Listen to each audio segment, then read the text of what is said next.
안녕하세요. 결국 나를 위한 자녀 교육법의 저자 권일여 작가입니다. 오늘 소개해드릴 책은 발도르프 아동교육이라는 책입니다. 루돌프 슈타이너 지음, 이정희 옮김. 부제는 발달 단계의 특성에 기초한 교육. 싱크 스마트에서 나왔습니다. 우선 지은이 소개 부분을 읽어드리도록 하겠습니다. 루돌프 슈타이너 1861년 2월 27일에서 1925년 3월 30일 크랄예베츠, 현재 크로아티아에 속함에서 태어나 1879년 비엔나 공과대학에서 수학, 생물학, 물리학, 화학, 자연사 등을 전공하며 철학과 문학 분야를 두루 섭렵하였고 1891년 로스토크에서 철학 박사 학위를 취득했다. 슈타이너는 20세기 초반 폭넓은 저술 활동과 유럽 전역에서 이루어진 6,000회 이상의 강연에서 정신세계를 학문적으로 설명하며 최초의 인지학을 창시하여 체계적으로 발전시켰다. 루돌프 슈타이너 전집은 350권에 이르며 주요 저서 중에서 자유의 철학, 괴테의 세계관, 신지학, 어떻게 초감각적 세계에 도달할 수 있는가, 비밀학 개요 등은 인지학의 기본 토대를 이룬다.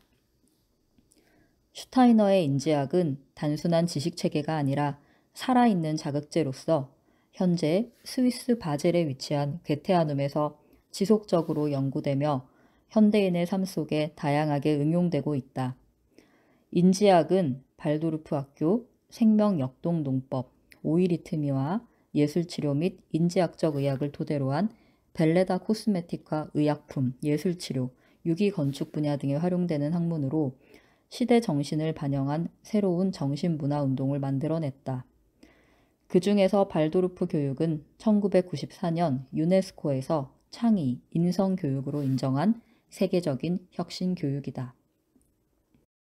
옴기니, 이정희, 도거동문학 박사, 독일 마르부르크 필립스 대학교에서 도거학, 현대동문학, 서양예술사를 전공하고 독일 슈투트가르트 발도르프 사범대학에서 슈타이너 인지학과 발도르프 교육학을 전공했다. 현재 사단법인 한국 슈타이너 인지학센터에서 활동 중이다. 추천의 글, 치유의 힘을 가진 교육예술. 루돌프 슈타이너의 저서 정신과학에서 바라본 아동교육은 거의 한 세기가 지난 지금도 시사성과 미래지향성을 잃지 않고 있다. 나아가 이 소책자가 담고 있는 교육의 기본 원칙들은 오늘날 펼쳐지는 우리의 문제, 예컨대 책임 회피, 과잉 자극, 어릴 때 겪는 미디어의 노출 등에 꼭 필요한 치유책이 될 수 있다. 유아 교육 현장뿐 아니라 학교 교육 전반에 걸친 교육의 실천을 위해 긍정적으로 적용될 수 있는 이런 치유적 힘은 인간상에 대한 깊은 이해에서 출발된 것이다.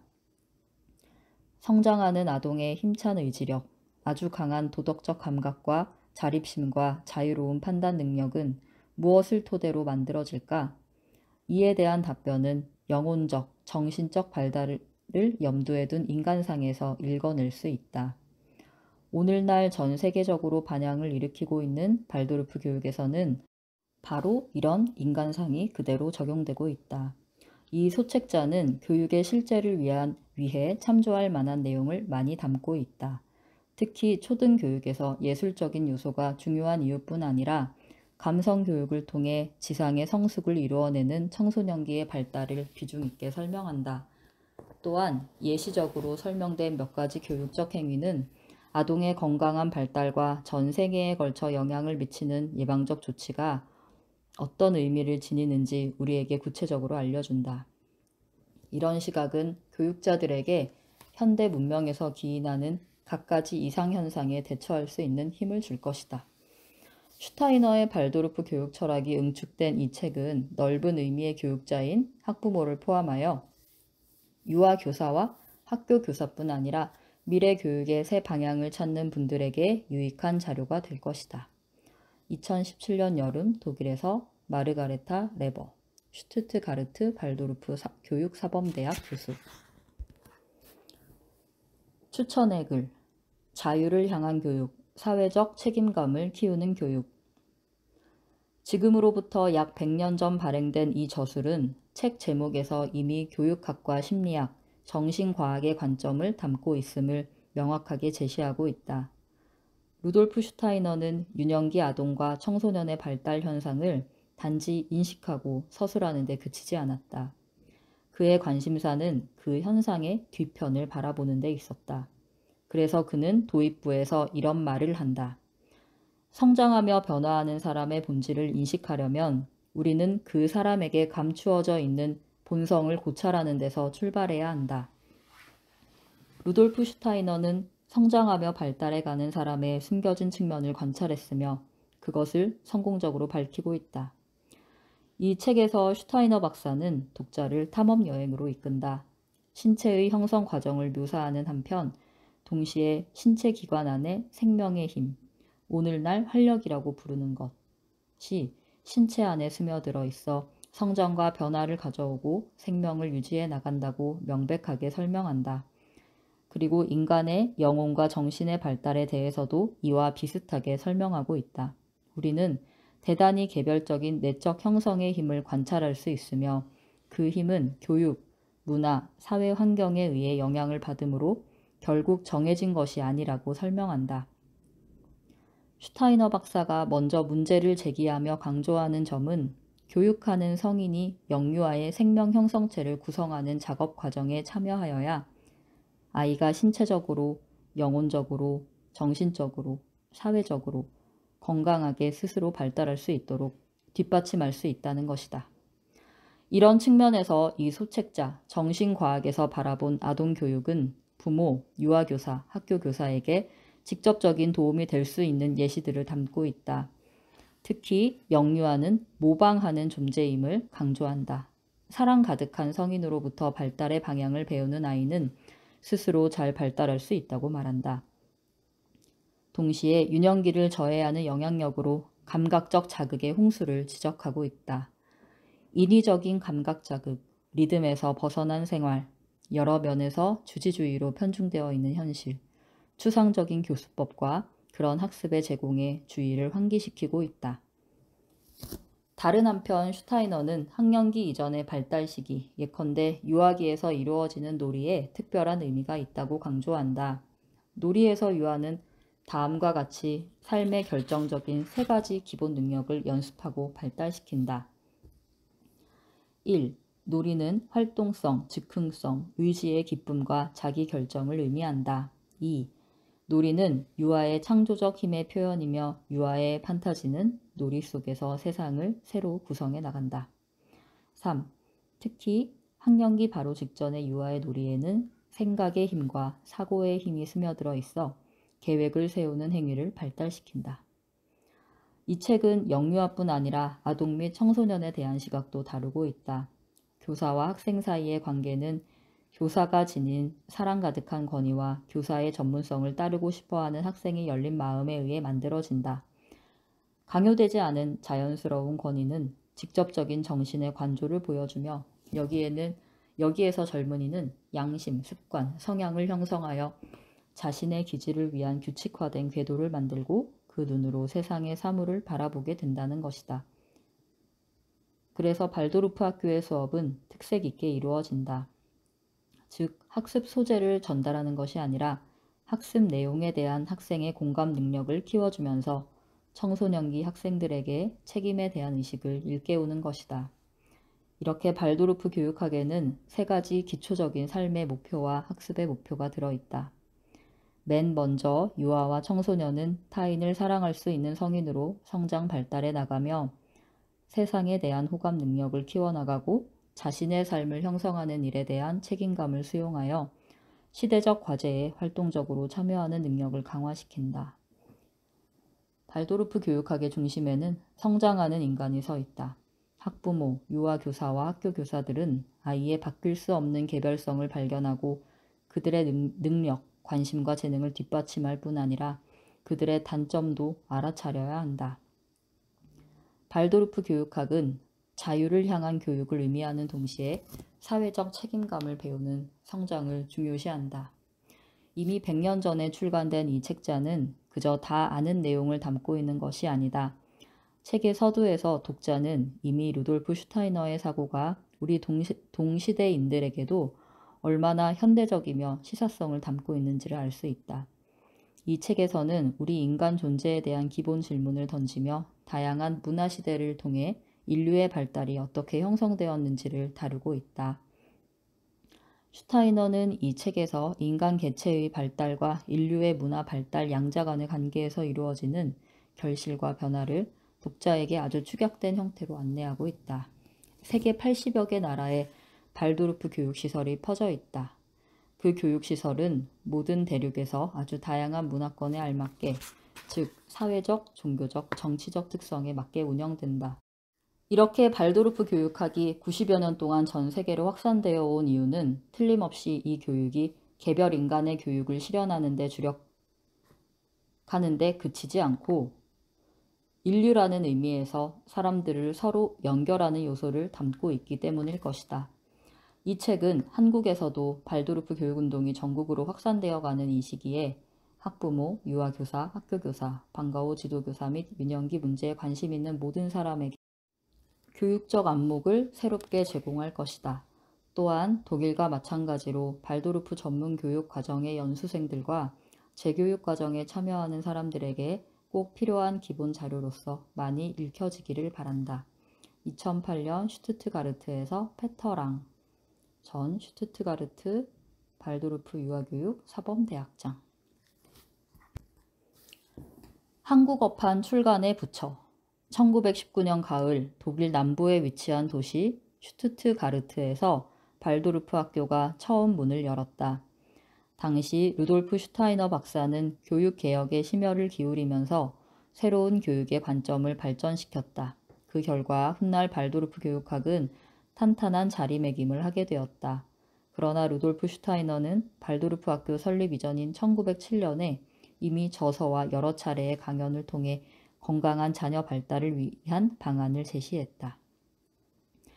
가정이나 학교에서 자녀를 가능한 한 제대로 발달시킬 수 있으려면 인간 본질에 대한 진정한 이해가 반드시 필요하다. 이것은 정원사에도 비유할 수 있다. 꽃과 과실나무를 잘 가꾸려는 정원사는 식물과 나무를 잘 알아야 할 것이다. 모두가 알다시피 아이들은 부모나 선생님에게 사랑받기를 기대한다. 그런데 잘못 발휘된 사랑이나 이기주의 또는 인간에 대한 무지는 자녀나 학생의 입장에서 스트레스, 우울증, 그리고 그보다 더 나쁜 결과를 초래할 수 있다. 사랑은 올바른 인식이 있어야 빛을 발하기 시작한다. 따라서 인지학의 깊은 이해를 바탕으로 이정희 박사가 처음 시도한 이 번역서는 적은 분량이지만 교육을 위한 인간학이 응축되어 있다. 마치 호두 껍질 안에 호두살이 꽉 차있듯 말이다. 여기서 말하는 인간학은 루돌프 슈타이너 박사가 단연간 정신과학을 연구한 끝에 얻은 것이다. 발도르프 학교의 교과 과정은 아동의 내적, 정신적 발달의 이해를 토대로 구성된 것인데 반해 일반 학교의 교과 과정 내용은 주로 대학 진학을 위해 만들어졌다. 그럼에도 발도르프 학교 졸업생 대부분은 진학 후 전공 분야에 아무 문제 없이 적응하며 자기 확신을 가지고 생활한다. 1907년 이 소책자가 처음 발간된 후 거의 100년의 세월이 흘렀고 더욱이 한국과 독일의 거리를 생각하면 별 실효성이 없어 보이기도 한다. 그렇지만 반대로 이 책에 실린 사고와 관점은 당시보다 현대의 우리에게 더 많은 시사점을 던져주고 있다. 예컨대 놀잇감에 관한 설명, 창의력과 상상력의 촉진, 주지주의에 관한 설명, 나아가 예술 및 도덕과 관련한 교육 문제 논의 등이 그것이다. 이 책에 등장하는 몇몇 개념은 아주 낯설게 다가올 것이므로 그 내용을 이해하기 위해서는 대단한 인내심과 거듭되는 시도가 요구된다. 따라서 이 번역서가 한국에서 발도르프 교육의 이해를 위해 애쓰고 있는 모든 분들, 특히 발도르프 교육 세미나에 참석했던 분들께 세미나 내용을 심화할 수 있는 지침서가 되기를 바란다. 나는 스웨덴 태생으로 지금까지 2차례에 걸쳐 한국에서 열린 발도르프 교육 세미나를 도왔다. 외국 강사로서 특히 강한 인상을 받은 것은 세미나에 참석한 한국 젊은이들의 태도이다. 그들은 발도르프 교육학에 관해 정신적으로 대단히 깨어 있으며 따뜻한 관심을 가지고 세미나에 몰입했다. 이러한 관심이 모이면 가정이나 유치원 또는 학교 교육 현장에서 미래를 향해 이루어지는 한국의 교육은 분명 희망적일 것이다. 이 책의 역자는 도거 동문학 전공자이면서 인지학적 발도르프 교육을 전공했으므로 소책자이지만 난해한 이 책의 내용 전달을 위해 선구자 노릇을 해낼 수 있었다. 따라서 이 번역서에 대한 더 깊은 이해에 도달하기 위해 마음과 마음을 잇는 사람들이 공부 모임을 만들고 심도 있는 이해를 위해 사단법인 한국슈타이너 인지학센터의 문을 두드리기 바란다. 끝으로 이 책자가 밑거름이 되어 슈타이너의 저서가 연이어 번역 출간되기를 기대한다. 특히 대학생, 부모, 유치원과 학교 교사들 가운데서 열정적이고 지속적인 관심이 더욱 커지기를, 그래서 자라나는 새싹을 위한 행복한 교육이 한국 땅에도 곧 펼쳐지기를 희망한다. 이 간절한 희망을 머나먼 스칸디나비아 반도의 스웨덴에서 봄 기운에 실어 전하고 싶다. 2001년 이른봄 스웨덴 브롬마에서 벤크트 울린 수학자 전 브롬마 발두르프 학교 상급 학년 수학교사. 이 책에 대하여 100년 전 루돌프 슈타이너는 교육개혁 문제에 대하여 자신의 목소리를 높였다. 우리 모두는 표면적인 것에 머물지 말고 뿌리까지 파고들어 인간 발달이 교육의 근본이 되도록 해야 한다는 것이었다. 그동안 교육개혁을 향한 요구는 오랜 기간 공황 상태로 있었다. 오늘날 교육은 전 지구적인 경쟁의 와중에서 기업의 입지 조건으로 취급된다. 끊임없이 새로운 교육 프로그램이 만들어지지만 대부분 국가의 감독이라는 낡아빠진 권력과 시장에 휘둘린 것들이다. 아이와 부모와 교사 집단은 스스로 새로운 요구에 직면해 있다고 느낀다. 하지만 예나 지금이나 근본적인 문제는 제도도 아니고 교육 프로그램도 아니다. 교육에서 포기할 수 없는 주체와 대상은 개별적 인간이며 그 인간의 형성 과정이다. 교육과 육성의 최우선적이고 가장 주된 과제는 자유의 지평 안에서 이루어지는 인간의 형성을 묻는 질문이다. 교육에서 중요한 것은 우리가 인간으로서 아이들이 가지고 있는 발전 가능성들을 장려하는가 아니면 저해하는가 하는 점이다. 그래서 루돌프 슈타이너는 외형적인 교육 제도를 만들려 하지 말고 인간 발달에서부터 출발할 것을 강조했다. 그는 요구와 프로그램을 생각해내는 대신 아이의 본성을 그대로 서술해야 한다 라고 말했다. 교육에 대한 슈타이너의 기여에서 유일무이한 것은 자신이 구축한 인지학적 정신과학의 길 위에서 인간에 관한 구체적인 연구 결과를 얻었다는 사실이다. 그렇지 않았다면 슈타이너의 아이디어는 다른 철학자나 교육학자들처럼 일반적인 인문주의적 요구에 지나지 않았을 것이다. 슈타이너의 관심사는 눈에 보이지 않는 영혼과 도덕과 정신의 세 차원을 모두 고려하는 가운데 아이의 발달을 구체적으로 서술하는 것이었고, 그렇게 하여 발달의 조건들로부터 교육이 일어나도록 하는 것이었다. 또한 슈타이너는 단호한 태도로 교육을 현실적이고 냉정하게 기계의 사용과 비교한다. 기계를 사용할 때는 기계를 상대로 멋스러운 요구를 내세우거나 설득하는 것은 아무런 소용이 없다는 것이다. 막연한 구호가 아니라 기계에 관해 상세하고도 실질적인 지식을 가지고 접근하는 사람만이 그 기계를 다룰 수 있습니다. 그러므로 교육예술에서도 사람의 본질을 이루는 구성 요소와 그 각각의 발달 단계를 충분히 아는 것이 중요합니다. 영유아기부터 성인까지의 사람은 7년 발달 주기를 통해 3번의 탄생을 겪는다. 슈타이너가 설명하는 바는 물질체의 탄생에 이어서 이가리와 함께 에테르체의 탄생이 있고, 그 다음 성적 성숙, 사춘기와 함께 아스트랄체의 탄생이 온다. 각 연령 단계는 그 고유의 특성을 지니며 그에 맞는 교육적 수단들이 요구된다는 것이다. 슈타이너의 연구에서는 이렇게 말한다. 맨 먼저 신체 기관들이 성숙해지면 그 다음 내면의 영혼적 특성들이 형성되어 지속된다. 이것은 성적 성숙과 함께 자유로워져 독립하는 지성적 판단력이 일깨워지기 전에 일어난다. 이와 같은 발견은 지성의 시대인 오늘날까지 교육의 실제에서 가장 도전적인 내용이다. 이것은 보통 성인들이 이해하는 지성을 사용하는 학습이 아이의 본성에는 알맞지 않음을 의미한다. 이에 슈타이너가 강력히 주장하는 것은 성적인 사람과 함께 깨어나는 자유로운 판단력은 그 전에 놓인 상과 감성을 통한 세상 체험이라는 토대 위에서만 제대로 펼쳐지는 데 반해 때이르게 시작된 지적, 추상적 교육은 그 판단력을 시들게 할 수 있다는 것이다. 이런 견해는 자주 오해를 불러일으키는데 실상은 지적인 힘을 붙잡아 두자는 것이 아니라 이 지적인 힘이 온전히 그 사람의 인성 속에 깊이 뿌리내리게 하는 것이 중요하다는 것이다. 1907년에 발간된 정신과학에서 바라본 아동교육은 마치 하나의 씨앗세포처럼 인지학적 교육예술의 근본 생각을 담고 있다. 슈타이너가 이 소책자에 처음으로 요약한 자신의 교육학적 생각들은 1919년 제1차 세계대전이라는 사회적 동요를 겪고 난 후 슈타이너가 생명을 불어넣어 지금까지 세계적으로 보급되어 온 발도르프 교육학 또는 루돌프 슈타이너 교육학으로 이어졌다. 그 씨앗은 여러 자유학교의 설립과 독일, 스위스, 영국, 네덜란드, 노르웨이에서 이루어진 강연회와 교사 양성 코스를 통해 교육의 이론과 실제에서 풍부한 영향을 미치며 성장해 왔다. 따라서 이 책은 슈타이너의 저작 가운데 아주 중요한 부분을 형성한다.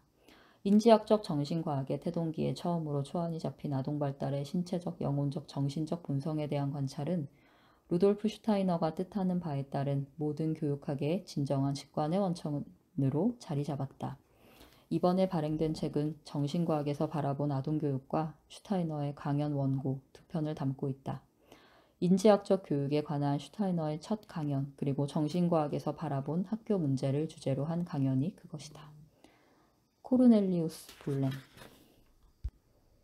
이 책은 모두 4파트로 나누어져 있습니다. 1. 정신과학에서 바라본 아동교육. 2. 교육 문제에 대하여. 3. 정신과학에서 본 학교 문제. 4. 발도르프 교육예술. 그리고 이 책의 맨 뒤편에 발도르프 교육에 대한 설명 부분을 읽어드리도록 하겠습니다. 발도르프 교육 현장은 크게 유아교육, 학교교육, 특수교육 혹은 치유교육으로 나누어진다. 현재 우리나라에서도 창의교육의 현장으로 관심을 기울이고 있는 발도르프 학교는 20세기 초 소박하게 탄생했다. 기업인 에밀 몰트가 진지한 뜻을 품고 소규모로 학교 현장을 만든 것이 놀랍게도 세계적인 교육은 이어진 것이다. 독일의 남부 도시 슈투트가르트에서 1919년 최초의 자유 발도르프 학교가 문을 열었던 시기는 1차 세계대전 직후에 해당하므로 정치 경제적으로 사회 문화적으로 매우 어려운 상황이었다. 발도르프 아스토리아 담배 공장의 사장 에밀 몰트가 혼란스러운 사회 실상을 극복하고 새로운 비전을 향해 구체적이고 적극적인 사회 참여를 시도했다. 몰트는 사회, 정치, 문화 전반에 걸친 문제를 근본적으로 개선하려는 의지를 가지고 자신이 경영하는 담배 공장의 노동자 자녀를 위해 인지학의 정신을 토대로 교육 현장을 만든 것이다. 당시 총 학생 수 250명, 교사 12명의 작은 규모로 출발한 발도르프 학교를 루돌프 슈타이너 박사가 1925년 사망 전까지 이끌면서 인지학에 근거한 새로운 교육학의 토대를 만들었다. 100년의 역사를 지닌 발도르프 교육학은 전통과 문화를 뛰어넘어 전 세계로 퍼져나가 현재 발도르프 학교 혹은 루돌프 슈타이너 학교라고 하는데 약 1000개를 헤아리며 발도르프 유아교육 현장은 1600개 이상이다.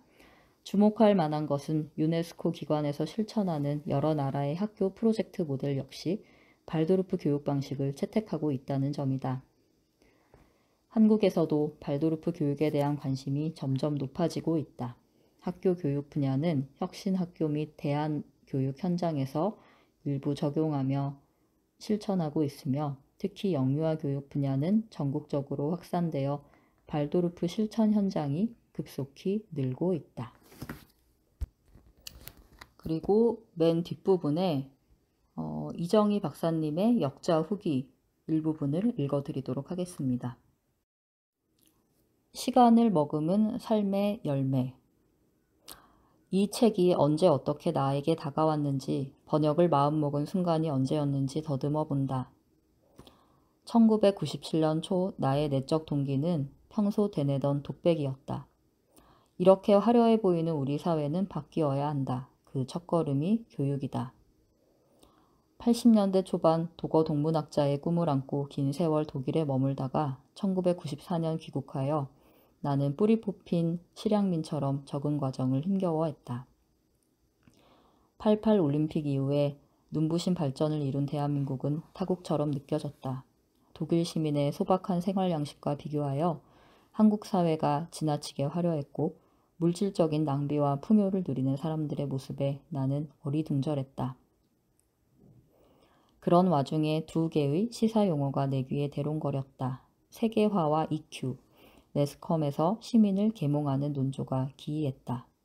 그동안 사용해 오던 국제화는 진부한 표현이고 교육계는 IQ보다 EQ가 더 중요한 시대라고 강조하며 창의성 교육을 주창했다. 이른바 교육개혁을 위한 제7차 개정안을 준비하고 있었다. 냉정한 이방인인 나의 시각에서 그 개혁안에 담긴 내용은 이전 것과 대동소이했지만 21세기의 세계화와 정보화 시대를 준비한다는 교육 목표는 그래도 창의성에 방점을 찍었다. 이런 교육 방침은 물론 국제적인 맥락에서 가져온 것임을 나는 쉽게 읽어냈다. 교육 목표로서 상상력과 창의력은 바로 1994년 초 유네스코가 주최한 세계교육포럼 WEF에서 주목한 바 있고 또한 빠르게 변하는 현대사회가 요구하는 교육의 과제가 변해야 하는 당위성이 거론되었다. 이때 유네스코는 모두를 위한 교육으로 추진한 일명 프로젝트 스쿨의 성공 사례로 발도르프 학교 모델을 주목했다. 이렇게 세계적인 창의 교육으로 인정받는 발도르프 교육학이 루돌프 슈타이너의 인지학을 응용한 분야라는 것을 나는 독일 유학 시절 부전공으로 택한 예술사 덕분에 알게 되었다. 칸딘스키는 슈타이너의 인지학에서 영감을 받아 예술에 있어서 정신적인 것을 구상하며 그의 초기 추상화풍을 탄생시켰는데 바로 이 대목에 집중한 적이 있었던 것이다. 이때 발도르프 교육예술이 인지학의 한 응용 분야로서 현재 살아 움직이고 있다는 사실을 피상적으로나마 알게 되었다. 독어 동문학자의 길을 걷던 내가 돌연 발도르프 교육학으로 전향한 이유를 두고 지인들은 마음대로 추측했다. 그런데 내 결단의 동기는 단순했다. 인지학을 밑바탕으로 씌워진 이 소책자의 몇몇 대목들이 나를 설득했다. 일반 교육학에서 학생에 대한 이해를 외적으로 접근하는 데 반하여 슈타이너는 인간 본질의 구성 요소를 정신과학적으로 파헤치며 아동 발달에 따라 달라지는 교육 방법을 혁신적으로 제시했다. 유아기를 거쳐 아동기, 사춘기, 청소년기의 발달 과정이라는 눈에 보이지도 않는 것에 대해 교육적으로 얼마나 신중하게 접근해야 하는지 분명하게 설명했다. 어린아이의 뇌발달에 미치는 놀잇감의 영향, 물 한 모금의 중요성, 주변 환경의 색채가 미치는 작용, 교사의 역할에 대한 설명 등은 슈타이너의 자상함을 느끼게 해주었다. 부모를 포함한 교사의 내적 자세가 곧 교육 환경이 되어 성장기 아이에 미치는 영향이 얼마나 큰지 의미심장하게 다가왔다. 특히 슈타이너의 교육론은 인간 근원에 대한 이해로서 나는 누구이며 어디서 와서 어디로 가는가라는 궁극적인 질문에 대한 답을 우리에게 안내하고 있었다. 그리고 나는 정신과학에서 바라본 아동교육을 실천하는 한국의 현장을 꿈꾸게 되었다. 2016년 봄, 우리는 인공지능 알파고의 위력을 국내에서 생생하게 목격했다. 바깥 세상은 이미 기술 문명의 대전환에 대처할 수 있는 미래 교육을 설계하고 교육의 핵심 키워드를 꾸준히 다듬고 있다. 차세대가 지녀야 할 역량이 무엇인지 탐색하며 교육의 궤도를 과감하게 바꾸고 있다. 제4차 산업혁명에 의한 인공지능, 로봇기술, 생명과학, 인류의 미래 사회를 향해 교육 선진국들은 학교가 담아내야 할 교육을 다르게 정의한다. 미래 학자들이 새로운 기계 문명의 시대에 한결같이 강조하는 것은 인간다움이다. 이것의 토대는 결국 지성만이 아니라 인성과 감성을 포함한다. 자동화된 기계를 능동적으로 다스리는 사회에서 사람은 더욱 창의성과 사회성을 발휘하고 상생할 수 있어야 한다. 시대적 요청에 맞는 새 교육의 방향키를 운전하려는 교육자는 무엇보다 인간 본질에 대한 진정한 이해가 필요하다. 이런 맥락에서 우리는 슈타이너의 발도르프 교육예술에 주목해 볼 필요가 있다. 아이의 본성에서 출발한 발도르프 교육은 저마다 다르게 지닌 개별성을 온전히 인정한다. 학교는 아이들에게 지식을 전달하는 데 주력하지 않고 내면의 작용으로서 사고, 감정, 의지를 개발하는 데 역점을 둔다. 미래 세대에게 더욱 요구되는 바로 이 부분이 발도르프 교육의 중심을 이루기 때문에 이는 인공지능 시대에 매우 적절한 교육임에 틀림없다.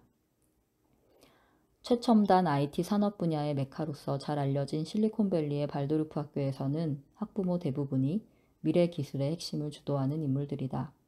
현재 자신들의 삶에서 어떤 역량이 필요한지, 더욱 자동화된 미래 세상에서 어떤 잠재력을 지녀야 하는지 잘 알고 있는 이들이 자녀 교육을 위해 발도르프 학교를 선택한 이유를 새겨볼 필요가 있다. 이 책은 슈타이너의 인지학적 발도르프 교육론을 응축하여 서술한다. 그래서 정독이 필요하다. 이 과정에서 독자는 텍스트를 한 줄씩 파악하기보다 기존의 교육관과 교육 방법론에 더 많은 질문을 할 수 있다. 어떤 독자는 도저히 납득할 수 없는 대목에서 불평하며 반감을 가질 수도 있지만 포기하지 않고 읽으면 결국 깊은 공감을 얻게 될 것이다. 우리 교육의 현실을 고민하는 독자층에게, 특히 교육혁신을 실천하려는 교사들에게 이 책이 밀양의 효모로 던져져 실천하는 힘을 북돋아 주길 희망한다. 네, 그리고 마지막으로 본문 중에서 제가 표시해 두었던 부분, 중요한 부분, 그리고 굉장히 공감이 갔던 부분들을 몇 군데 읽어드리고 마치도록 하겠습니다. 31페이지입니다. 우리가 사람의 겉모습에 감춰진 선성을 뚫고 들어가 그 본질까지 도달한다면 삶의 미래에 관하여 무엇인가 말할 수 있을 것입니다. 그렇게 인간의 삶을 더 깊이 탐구하는 방향으로 나아갈 때 오늘날의 개혁적인 생각들이 비로소 실질적인 효과를 낳고 쓸모 있는 것이 될 수 있을 것입니다. 영유아가 주변 환경과 어떤 관계를 맺는지를 말해주는 마법의 단어 2개가 있습니다. 그것은 모방과 본보기입니다. 고대 그리스 철학자 아리스토텔레스는 사람을 두고 가장 모방에 능한 동물이라고 칭했습니다. 이 표현은 그 어느 연령대보다 이갈이까지의 영유아기에 잘 들어맞습니다. 어린아이는 물리적 환경 속에 등장하는 것은 무엇이든 모방합니다. 그렇게 모방하는 가운데 아이의 신체 기관들이 형태를 갖추고 그 형태는 그 후 그대로 유지됩니다. 여기서 말한 물리적 환경이란 상상할 수 있는 가장 폭넓은 의미로 받아들여야 합니다. 거기에는 아이 주변에 등장하는 물질적인 것들 뿐 아니라 아이의 환경에서 일어나 아이의 감각에 의해 지각되는 모든 것, 물리적 공간으로부터 아이의 정신적 힘들에 영향을 미칠 수 있는 모든 것이 포함됩니다. 게다가 아이가 볼 수 있는 도덕적이거나 비도덕적인 행위, 영리하거나 멍청한 행동들 역시 모두 그 물리적 환경에 속합니다. 도덕적 문구나 논리 정연한 훈시들이 아이에게 앞에서 언급한 방향에 영향을 미치는 것이 아니라 아이의 눈앞에서 하는 주위 어른들의 행동이 아이에게 영향을 미칩니다. 훈계조의 가르침은 신체 기관의 형태를 만드는 방향으로 아이의 물질체에 영향을 미치지 못하고 에테르체에 작용할 따름입니다. 생후 첫 7년 동안 아이는 곧 눈입니다. 분명한 예를 들어볼까요?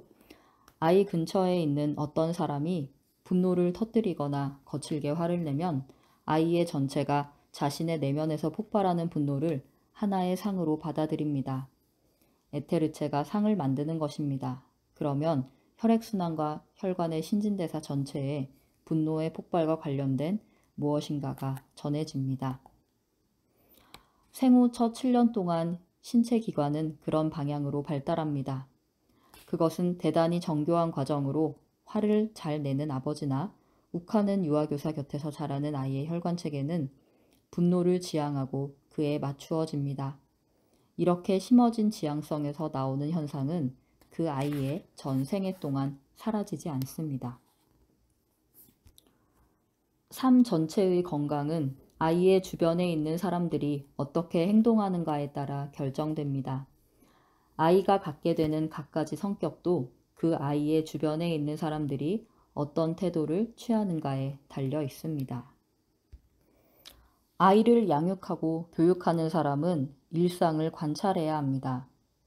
그리고 정말 원칙 안에서 뭔가를 이루어내기를 바란다면 여러분이 진정한 교육예술의 첫 번째 기반으로 삼아야 할 것은 생활에서 드러나는 모든 것을 관찰하는 능력입니다. 그런 관찰 능력을 최대한 철저하게 배워야 합니다. 아이들을 한 번만 뒤에서 보시기 바랍니다.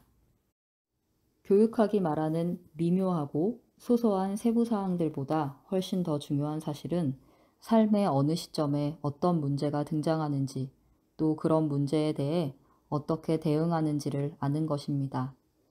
그래야 우리의 올바른 처신이 그 아이의 전 생애에 빛을 발하게 될 것입니다. 네, 여기까지입니다. 발도르프 교육 철학에 대한 더 자세한 내용이 궁금하신 분은 이 발도르프 아동교육 책을 읽어보시면 좋을 것 같습니다. 네, 오늘도 행복한 육아 하세요. 감사합니다.